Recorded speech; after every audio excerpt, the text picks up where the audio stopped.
شەقامی سالم لە ناو شاری سلێمانی دووبارە چارەکیەکان چارەکی کوتوری و ڕۆشنبیریەکان پێشکەش بکرێن هاوڵاتیەکی زۆر لە بەدەمگردی مامەیارە کۆبووەتەوە بۆ خۆشی گێڕان و ئاهەنگگێڕان بە بۆنەی سەری ساڵی کوردی و هەروەها نەورۆزەوە لێرە چەند چالاکیەک بڕێوە دەچێت لەوانە وەک لە پشتمەوە وێنەکان دەبینن ژمارەیەکی زۆر دار کۆکراوەتە وەکو مەشغەڵێک بۆ نوێبوونەوەی ساڵ وەروەها ڕۆژی نەورۆز هەروەها لە پاشتر ئەگەر وێنەگرەکە ماوکانم بێت پەیکەری شاعیری گەورەی کورد پیرەمێرد بەردەی لەسەر لا ئابرێت بۆ وەرگرتنی زانیاری داتن لەسەر کۆی چالاکیەکانی ئەمڕۆ ئێستا من دەچمە لای بەڕێز کاک یوسف بەرپرسی شارەوانی سلێمانی کاک یوسف سڵاو لێبێت بچیت چالاکیەکانی ئەمڕۆتان چین ئەگەر پێوان بڵێن هەمیشە چییە بەوەی تەمەن پیرۆزبایی لەسەر جەم خەڵکی کوردستانەکەم ئەمڕۆ ڕۆژی نەورۆزە 23ە ئێوارەیەکردنەوەی ئاگرا وا خەڵکی سلێمانی هەموو لە گردی مامەیارە و کونەریتی ساڵانی ڕابردوو لێرەی بۆکردنەوەی ئاگر ئەمڕۆ چەند چالاکیەک لەلایەن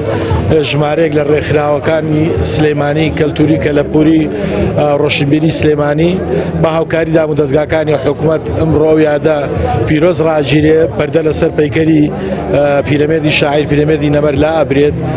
و هەروەها ئاگرەکە لێرە ئەکرێتەوە بۆ چەند چالاکیەکیش لەو مەنەسەیە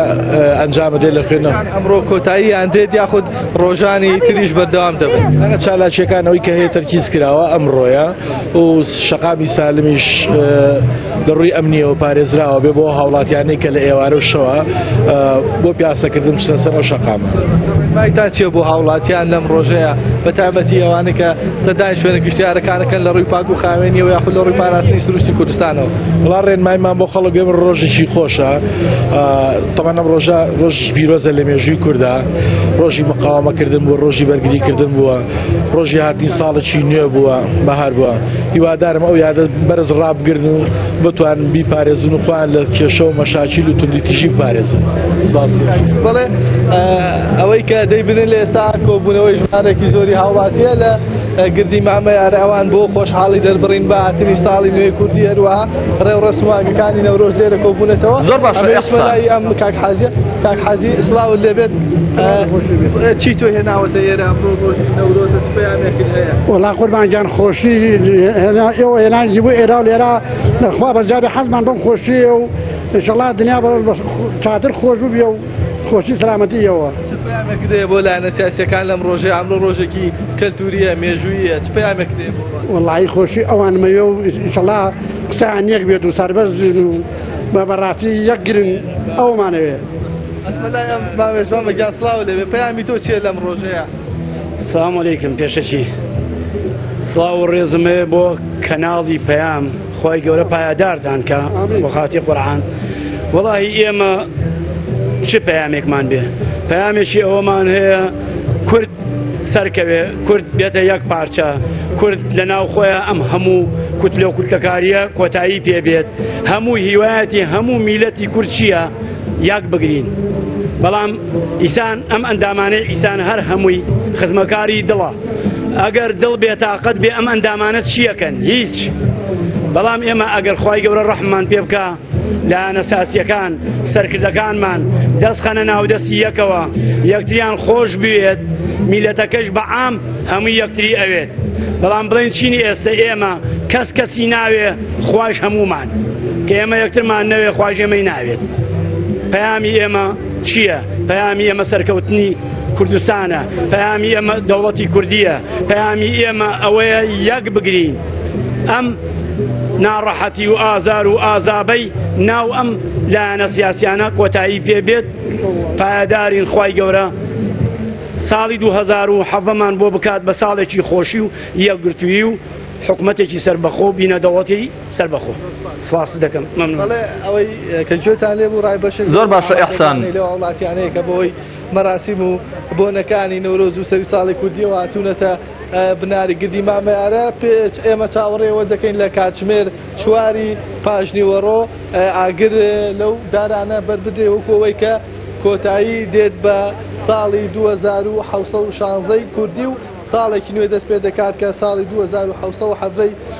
کوردیە من دەمەوێت زیاتر هاوڵاتیان بدوێنم کاکە سڵاوت لێبێت بەڕێزت چ پەیامێکت هەیە لەم ڕۆژەیە وڵا من جێژنی نەورۆز لە هەموو گەلی کورد پیرۆزەکەم هیوادارم ئەم جێژنی نەورۆزە ئەم ساڵی 2007 ببێتە تەبایی و ئاشتەوایی بۆ هەموو لایەنە سیاسەکان و کوردستانمان بۆ خۆش بێ و ئینشەڵڵا ئەم ساڵی 2007 بێتە بە ساڵی خێر و بەرەکەت و ئاسایش بەسەر وڵاتەکەمانە و بەسەر کوردستان و بە تایبەتی شاری سلێمانیا بڕژێ و سوپاسانەکەم هیوای سەرکەوتان بۆ خاتم. زۆر ساز بڵێ ئەمێ ئاماژە بۆ بم ئەمڕۆ بە شێوەیەکی ڕسمی لەلایەن پارێزگاری سلێمانی و دام و دەستگاکانی تایبەت بە ئاهەنگ و کللتوری و بەڕێوەبەراتی ڕۆشنبیر و هونەری سلێمانی ئەمڕۆ بەڕاسیم و ئاهەنگی تایبەت ساز دەکرێت بە بۆنەی ڕۆژی نەورۆز و سەری ساڵی نوێی کوردیەوە وەک لە وێنەکانیشدا دەبینیش. دەحسان دەمەوێت ئەوە بپرسم کە مەراسیمی کردنەوەی ئاگری نەورۆز و سەری ساڵی کوردی ئەمڕۆ لە شاری سلێمانی لە گردی مامەیارە بەڕێوە دەچێت یاخود لە شەقامی سالم بەو پێی کە لە ساڵانی ڕابردوو لەو شەقامە بەڕێوە چووە؟ کارزان وەک ئاماژەم پێکردووە لە وێنەکانیشدا دیارە لێرە ئامادەی کراوە بۆ کردنەوەی ئاگری نەورۆز بە شێوەیەکی فەرمی ئاگری نەورۆز لە گردی مامەیارە دەکرێتەوە. ئەم شوێنە کە گردی مامەیارێ و لە سەردەمانی کۆندا پیرەمێردی شاعیر کەسایەتیەکانی شاری سلێمانی لێرە ئاهەنگ و مەراسیمەکانی نەورۆزیان گێڕەوە بۆ زیاتر زیندوکردنەوەی ئەو کللتورەی کە لە شاری سلێمانیدا هەبووە. ئەمڕۆژ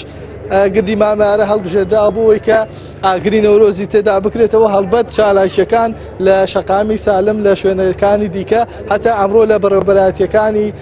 پارێزگای سلێمانیدا فکە فەرمانبەران چالاکی تایبەتیان کردووە بۆ هۆیاتنی ڕۆژی سەری ساڵی نوێی کوردیەوە کورد بە دڵێکی گەرمەوە پێشوازی لەم ساڵە نوێیە دەکات وەک میوانەکانیشم باسییان کرد ئەوان ئاواتیانەوەیە کە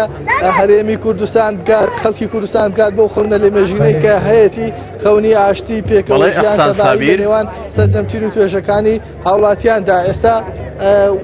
بەڵێ ئەحسان سابیر پێمنێری پێم لە شاری سلێمانی و لە گردی مامەیارەوە لەگەڵمان بۆی ڕاستە و خۆ سپاس بۆ زانیاریەکانت هەوڵ دەدەین لە گەشتەکانی دیکەدا زانیاری زیاتر وەربگرین.